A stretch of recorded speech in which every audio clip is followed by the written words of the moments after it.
Okay, Keith, you asked me about the engineering work I did with the space race. I'm just going to tell you one example, which is the most heroic 56 hours I ever did in my life. It was in Bermuda. They shipped a Anyuck-1 computer out of an old submarine. Oh, a gray, ugly computer called an Anyuck-1. And then they brought in a heart rate buffer. It was going to take the telemetry data, and Benny Pacific designed this yuck interface. It didn't work. So they brought this thing down. They gave it to me, and told me to make sure that they could take the telemetry data into this buffer, into the computer, and send the telemetry data back to Goddard Space Flight Center. So when this thing came, the interface didn't work, the circuitry didn't work, so I had to build and design some circuitry to make this thing work. They didn't have any more circuit slots or circuit cards to put inside the buffer, so I had to start soldering things up in the air. And next thing I know, out of the top of this buffer, it was about this high, I had circuitry with transistors and resistors and diodes and capacitors and transistors sticking up in the air. And I finally got everything working perfect, and I said, I don't want anybody to bump this because it'll tip over, it'll short everything out, and it'll blow up the mission. So then we put a great big yellow tape around this area, said don't anybody get within 10 feet of this. And I remember Ben Gallup was the station manager, and I was the site engineer. And I said I stood right here and make sure nobody got near that circuitry.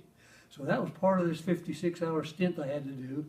Then at the same time, Langley Air Force Base had put an old Xband radar tracker from White Sand, New Mexico out on the hill. And they checked it out, and then they left. And they said, oh, we're getting ready to do a RAM, radio attenuation measurements. They're going to shoot this scout out of Wallops Island, shoot it up in the air, and turn around and fire it down, right down the earth. And when the things re-enter in the atmosphere, they have built an ion sheath. And they have a radiation block. And the radars can't track. They lose all communications with the spacecraft as it enters in the atmosphere because this ion sheath that builds up when the heat builds up in the atmosphere.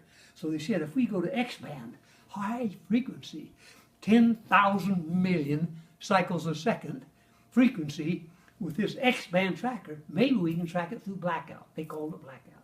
So they said, Keith, can you take that band and make it work? So I went out in the band, they'd been sitting there, no power, no nothing, no air conditioning. Everything was smothered with wet and rain and dampness. I had to blow everything out. Had to replace it. It was all vacuum tube stuff. Had to get this old army manual out to what that thing did. Had to build a new range gate to get the thing going.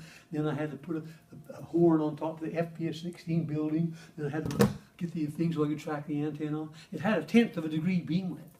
If you didn't get the spacecraft within that 1/10 of a degree, you don't track. You lose it.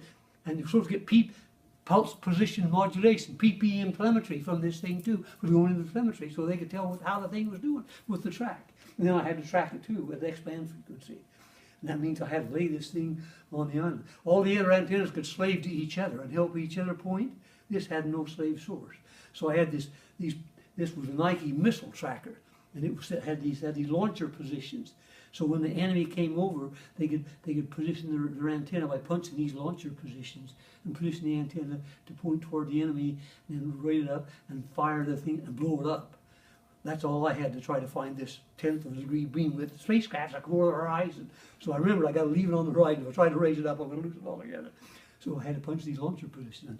And on the day it came, well, first I had to build this new range gate, had to build all the systems to check it out. It took me forever to track an airplane. Going,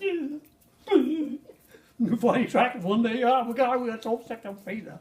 So here come the day, and the old Joe Duke from all sides said, "You ready to go, Bermuda? Hey, is Xband going to track today?" Ben got to, yeah. Keith, you going to track? Oh yeah, you bet, Ben. So here it comes over the horizon. Here comes this scout. Hey, we're getting ready to fire back into the atmosphere. The FPS-16 was tracking, the FPQ-6 radar was tracking, the telemetry things were all pointed. And what about Xband? They're all slaved, ready, pointing. And here they come, they fire it back down. Yeah, well, first it comes over the horizon, though. And I got to punch these buttons. And I punch this button, and I see just a little teeny spike and a little noise. And I punch the next one, a little bit higher. Punch another one, get a little bit higher. What there? And push the next one down. back of this one, this one, this one. Just auto track. Boom. Looks like the Washington Monument in that screen right there. Auto track. Paw. Push that auto track button. Joe. Hey, dude. Bermuda's got Xband track. I threw that window open to the side of that van and looked at my antenna to use. I wish you could stop right there. Not even, just stop right there. Just let me watch you track. Just watch you track. But it tracked right on up, way up in the air. Then Joe Duke says we're going to turn her around now, see if she can track through blackout. Radars were tracking, VHF antennas were tracking, I'm tracking. It starts back down. Into blackout. FPS 16 LOS, loss of signal. FPQ 6 loss of S. Xband, VHF, both loss of S. Bermuda Xband, you tracking. Oh, Roger. Bermuda Xband tracking. Still tracking Xband, Joe do. Yeah, still tracking. Oh, beautiful Xband. Yeah, still tracking. So we can track through blackout with an Xband. But then when we button all the antennas up. Joe Duke, he's the guy in Walsall. He said, great job, Bermuda, great job. Until the Xband, fabulous support for Xband.